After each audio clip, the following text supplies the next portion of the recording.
Alrighty, so this week people news. Alrighty, um, I'm not an attorney, so I'm not going to give you legal advice. Okay, it's just my opinion sometimes, and sometimes a learning video, y'all. Never, never, never. Keep looking straight forward. Always look around you to be able to protect yourself by any means necessary. All right, so I'm just going to be honest with you guys. I'm going to be goofing around.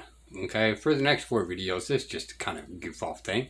So I'm putting myself in a competition that I'm surely going to lose.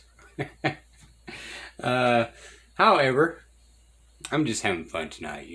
Sometimes you get so serious in life, you got to do things that kind of take a step back and relax and have some fun and all that. And this right here is here's the deal, which he recently brought up. But I did a video a year ago about this. And so my quality at that time was not very good. Come find out that my TV that I was using, that I was recording on, I thought it's just because that's just the way the cameras worked on there. But apparently my LD lights were bad, and it caused that blue effect. I guess is the way you say it. Anyway, let's just proceed forward and have fun. Before we do this, I want to use as a springboard the Declaration of Independence in a couple of court cases on the right to travel. And this is all fundamental, but I like going back to the basics as kind of a reset. Because if we don't have a reset and refresh our minds on the things that we really need to know, then we don't have a trajectory, we don't have a goal, we don't have a destination. Well, the destination in this thing is freedom. And along the way, we have to continually fight to secure our freedoms, because if we know anything, freedom is not free. You have to fight. Just like Jefferson said, it's something that you can't let up on. It's like, I kind of liken it to the analogy of being in a canoe and rowing upstream with your oar. As soon as you take the oar out of the canoe, the current is going to take you backwards. If you want to continue to maintain freedom, you don't just have to keep your oar.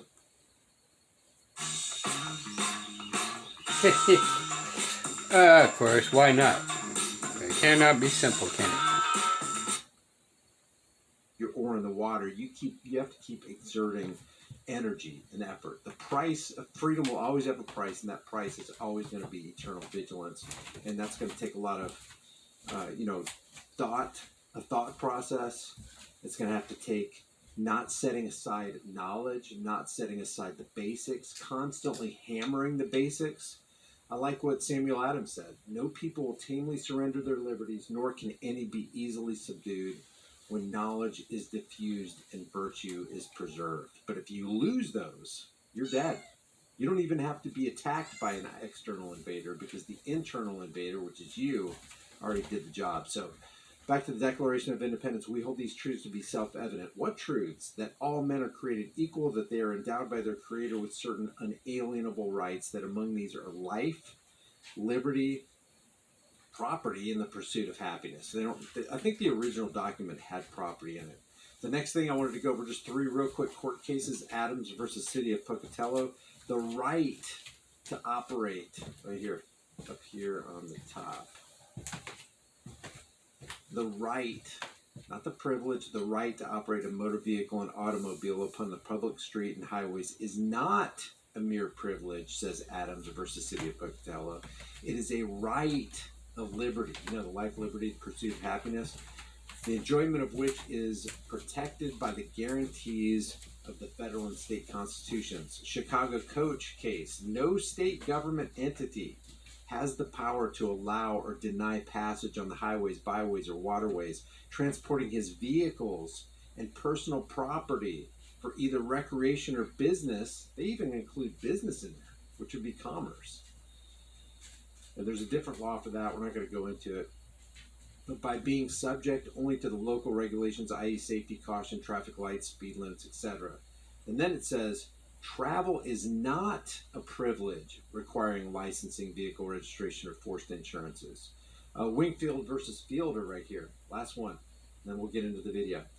The court makes it clear that a license relates to qualifications to engage in profession, business, trade, or calling. Thus, when merely traveling without compensation or profit outside of business, enterprise, or adventure with the corporate state, no license is required of the natural individual traveling for personal business, pleasure, and transportation. Did you get that?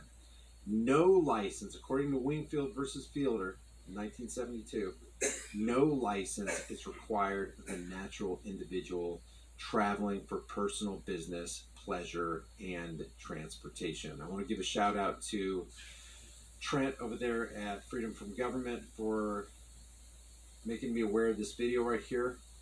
And this video comes from the YouTube channel Tools for Tyranny. Let's just go ahead and let this roll.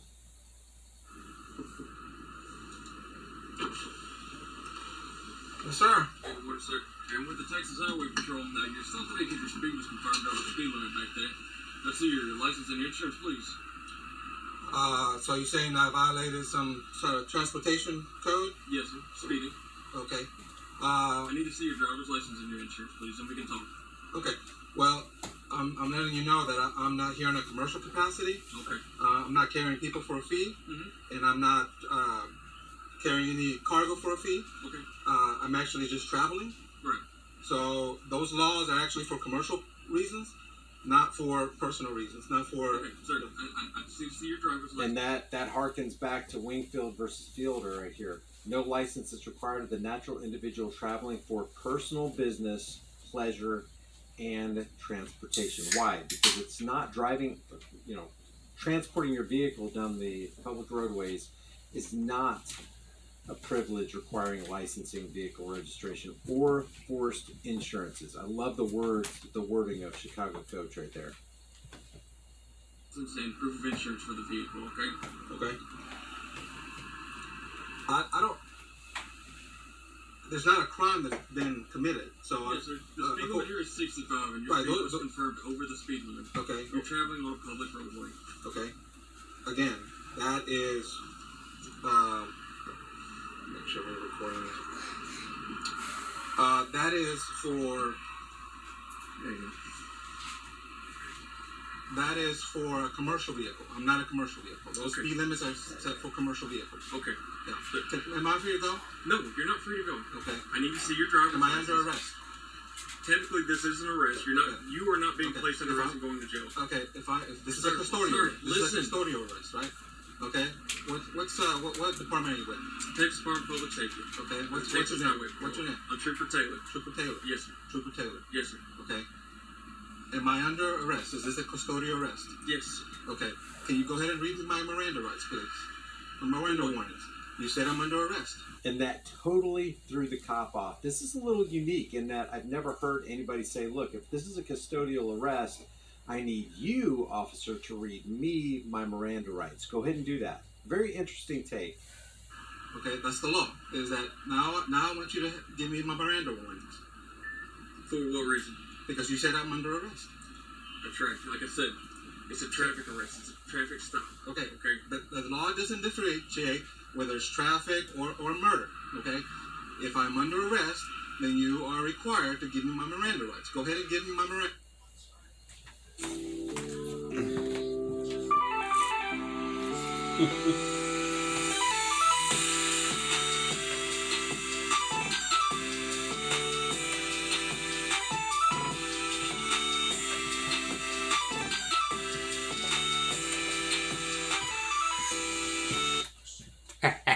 I'm under arrest. I remit. And you are required to give me my Miranda rights. Go ahead I and give me misplaced my Miranda remote. rights. Okay.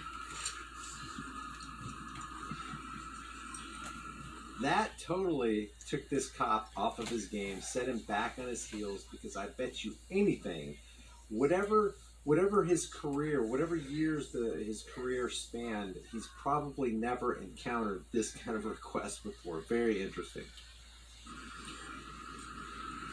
Alright. This evidence against you in court. You have the right to have a lawyer present to it before and during any questioning by peace officers or attorneys representing the state. If you are too poor to hire a lawyer, you have the right to have a lawyer appointed by the court to advise you before and during any questioning. You have the right to terminate this interview at any time. Now, So now he has the right to remain silent. He doesn't have to give any information. He doesn't have to give anything to jeopardize his security to be safe in his persons, houses, papers, and effects according to the Fourth Amendment. And he just read his rights. You have the right to be silent. Now, give me your information. You have the right to stay secure in your persons, houses, papers, and effects. Now, give me the information. Interesting. This is kind of like a verbal judo move on the Texas cop. I need to see your driver's license and your proof of insurance for the vehicle. Okay, so you said I have the right to remain silent, correct? Right. You don't have to say anything. I need to see your driver's license and your insurance. Anything I say can be used against me in a court of law. Is that correct? If I give you my driver's license and I give you proof of insurance, you can use that against me in a court of law. So why would I want to give that to you? I'm gonna Because go it is ahead and required by law. No, you just said anything. It's like it's required by law. Now he's forced the cop into a self-contradictory box, and the cop kind of realizes it, but he also doesn't really realize the full ramifications of what just happened and the trap that he just stepped into. I say can be used against me. Right. So if I give you something, it can be used against me. Okay? Why would I give you something that can be used against me? You told me that. No, you told me that was a right. I have the right. So I'm gonna exercise my right to remain silent. I want my attorney since I'm under arrest. Okay? Just to bring this up, and I didn't mean to really pause it, but I also want to remind you guys on a few of my videos I talked about codes, statutes, policies, and all that is bypass laws. Okay? It bypasses the Constitution. But we don't realize that. It's a contradictory against the Constitution. If you stand on the state or federal Constitution, then these particular laws have no standing. The code, statutes, regulations, and policies have no standings if you stand on any of the constitutions. And I'm going to exercise the fact that I can't give you anything because you can use that against me. I'm not trying to use anything against you. Well, you could, but you could, is the thing. That's not true. He is trying to use something against him. He just said, I clocked you speeding, which is basically treating him as a corporate entity. I clocked you speeding. Now I need you to make yourself insecure in your persons. Give me your papers so that I can use that against you. So when this Texas cop says, I'm not trying to use anything against you, the whole reason he's harassing this man, the whole reason he's asking him to divulge his identity is so he can use that against him and issue a citation. It's a lie. He's lying to himself, or he's outright lying, knowing that he's lying. You want to read those Miranda rights again? Sir, to operate a vehicle on the roadway, you are required to have your driver's license, okay? That is not according to some court cases, specifically Chicago Coach versus City of Chicago. It's not a privilege, they said. They concluded this. It's not a privilege requiring licensing, vehicle registration, or forced insurance. I'm not making that up. That comes out of a court case. This down here in Wingfield versus Fielder says no license is required of the natural individual traveling for personal business, pleasure, and transportation. They make it very clear, and these are just a few of the court cases. So what he's saying right there is absolutely not true per court cases. It's absolutely not true per the Declaration of Independence. You have unalienable rights. One of those unalienable rights, according to the courts, is the right to travel freely, unmolested, and without being harassed. So this cop doesn't know the law. And the icing on the cake here is that you don't need a constitution. You don't need court conclusions. All you need to know is, are you a natural man? Are you harming somebody? Are you threatening to harm somebody? Are you damaging somebody's property and not paying for it? Or are you just traveling freely down the road? Who cares if you're exceeding the speed limit? Are you doing it safely? Are you putting anybody's lives in jeopardy as you travel and take your property from point A to P on the public roadways? Those are the questions you got to ask. And a rational man can talk to another rational man and come to the conclusion of, no, you're not harming anybody. You're not threatening to harm anybody. You're not damaging property and not paying for it. Therefore, I don't even know what I'm sitting at your car harassing you for. Have a good day. Sir, and your Alrighty. This is going to be round one. Alright? Between Here's the Deal and Diesel.